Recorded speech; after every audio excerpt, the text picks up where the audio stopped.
Assalamualaikum warahmatullahi wabarakatuh. Kami dari kelompok 2 yang beranggotakan Uun Dwi Maulida, Ajeng Retno, Yayu Supartini, dan Naila Dwiva. Di sini kami akan mempresentasikan hasil diskusi dari kelompok kami, yaitu biodiversitas tumbuhan tinggi untuk tinjauan ekosistemnya hutan hujan tropis. Yang pertama ada pohon jati atau Tectona grandis. Klasifikasinya kingdom, plantae, subkingdom, viridiplantae, divisi Tracheophytae, subdivisi Spermatophyta, kelas Magnoliopsida, ordo Lamiales, famili Lamiaceae, genus Tectona, spesies Tectona grandis Linn. Untuk karakteristik habitus, jati dapat tumbuh di daerah dengan curah hujan 1.500 sampai 2.000 mm per tahun dan suhu 27 sampai 36 derajat Celcius, baik di dataran rendah maupun dataran tinggi. Pohon jati menyebar luas mulai dari India, Myanmar, Laos, Kamboja, Thailand, Indocina sampai ke Jawa. Pohon jati sendiri tumbuh di hutan-hutan yang menggugurkan daunnya di musim kemarau. Pohon jati dapat tumbuh di iklim kering yang nyata namun tidak terlalu panjang. Namun hutan jati ini paling banyak menyebar di Provinsi Jawa Tengah dan Jawa Timur. Untuk morfologi tanamannya, pangkal batang berakar, papan pendek dan bercabang sekitar 4 daun berbentuk oposit atau bentuk jantung membulat dengan ujung meruncing, berukuran panjang 20-50 cm dan lebar 15-40 cm. Untuk permukaannya berbulu. Daun muda atau petiola berwarna hijau kecoklatan, sedangkan daun tua berwarna hijau tua keabu-abuan.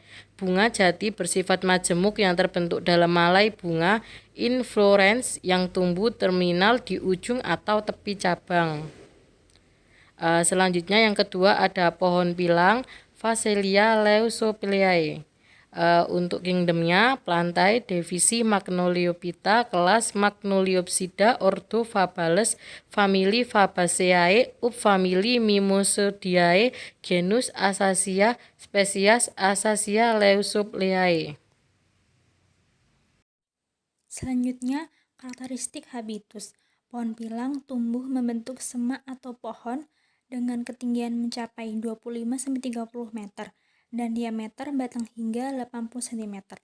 Batangnya kekar dengan beberapa cabang berdiameter besar. Ranting-ranting penuh dengan duri-duri yang tajam dengan panjang 2-3 cm dan berwarna coklat gelap atau hitam. Di tempat terbuka, pohon pilang bisa membentuk tajuk lebar dan rindang serupa payung. Pohon pilang bisa tumbuh pada tanah-tanah yang kurang subur seperti berpasir, berbatu, tanah kapur, tanah liat organik dan daerah-daerah endapan atau aluvial. Meski ia dapat tumbuh di tanah yang buruk, namun pertumbuhannya sangat lambat, hanya 0,6 meter per tahun. Sedangkan jika ia tumbuh di tanah yang subur dan tempat terbuka yang luas, ia dapat mencapai tinggi 1-2 meter dalam setahun. Morfologi tanaman. Daun pilang majemuk menyirip berganda dengan porus 3,5 cm sampai 8,5 cm dan 4-13 pasang sirip. Anak-anak daun 6-30 pasang pada tiap-tiap sirip. Seperti garis 3-11 mm kali 0,5 sampai 1,7 mm. Daun mudanya muncul pada bulan April. Bunganya tersusun dalam bongkol yang hampir bulat dengan diameter 1 cm, berwarna putih kekuningan dan muncul di bulan Agustus hingga Oktober. Buahnya polong, pipih dan lurus atau sedikit lengkung dengan panjang sekitar 20 cm dan lebar 1-2 cm.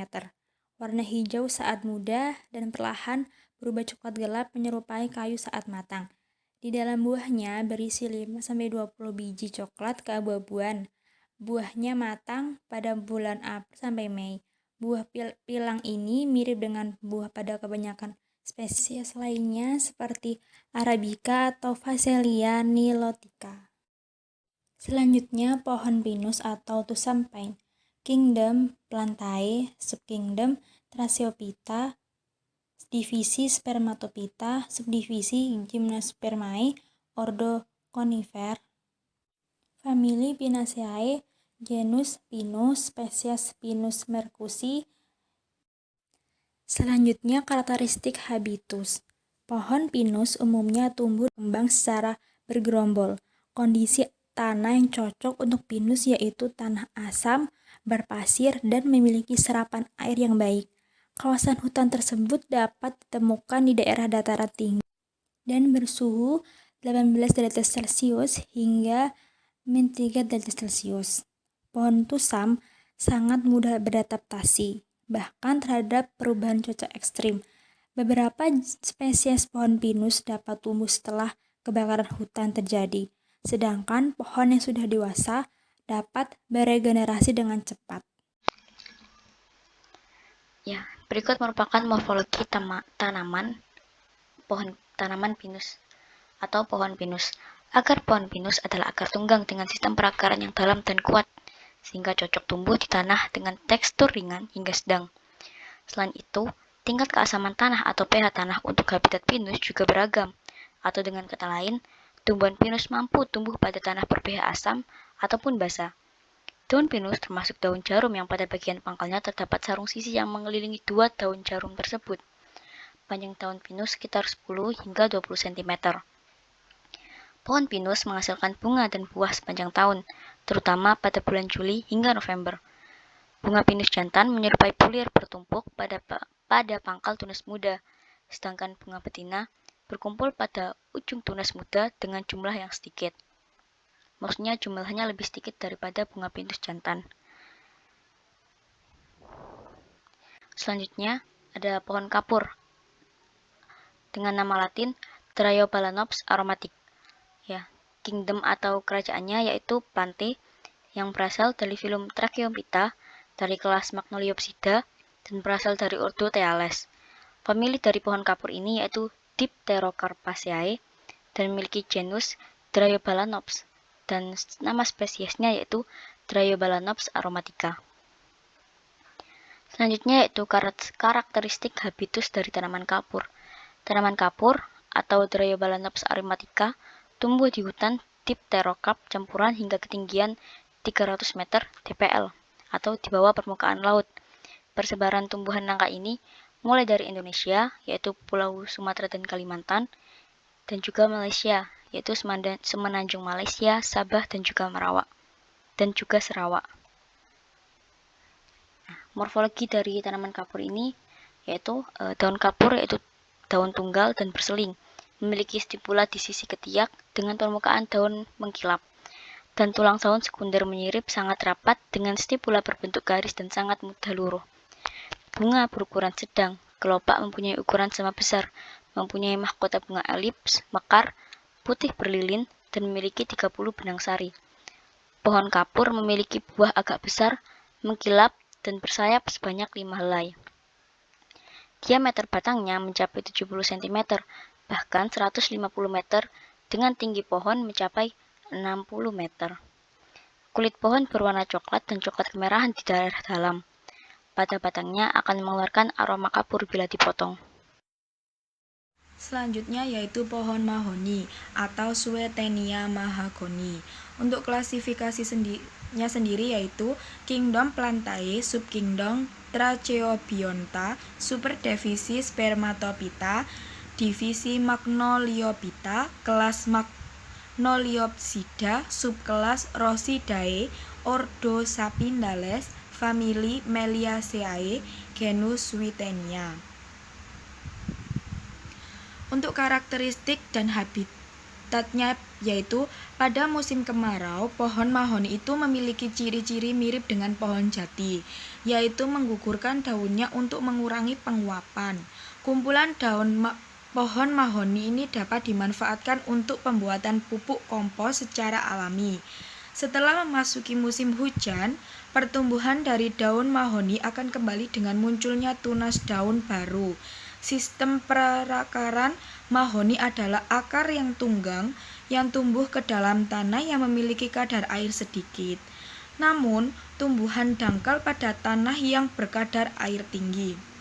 Pohon mahoni adalah tumbuhan yang berkayu keras dengan ukuran besar. Tanaman ini mampu tumbuh mencapai ketinggian 40 meter dengan diameter batang hingga 120 cm. Selanjutnya yaitu morfologi tanaman dari pohon mahoni. Mahoni memiliki batang yang lurus, bentuknya silindris, banyak cabang serta tidak berbanir. Kulit batang pohon mahoni ini mudah berwarna abu-abu halus. Selanjutnya, setelah tua, kulit batangnya akan berubah menjadi kehitaman dengan alur dangkal seperti sisik yang mudah dikelupas. Nah, daun mahoni sendiri berbentuk menjemuk menyirip, genap, dan menyerupai bulat telur. Ketika diraba, daunnya ini terasa halus dan agak tebal.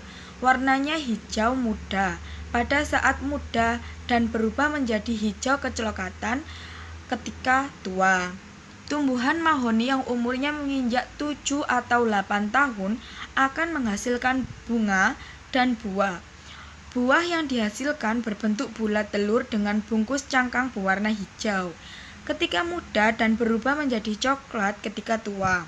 Cangkang mahoni sangat keras dan berisi.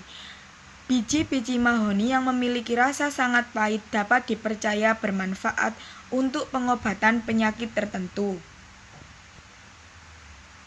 Terima kasih, sekian penjelasan dari kelompok kami, kurang lebihnya mohon maaf.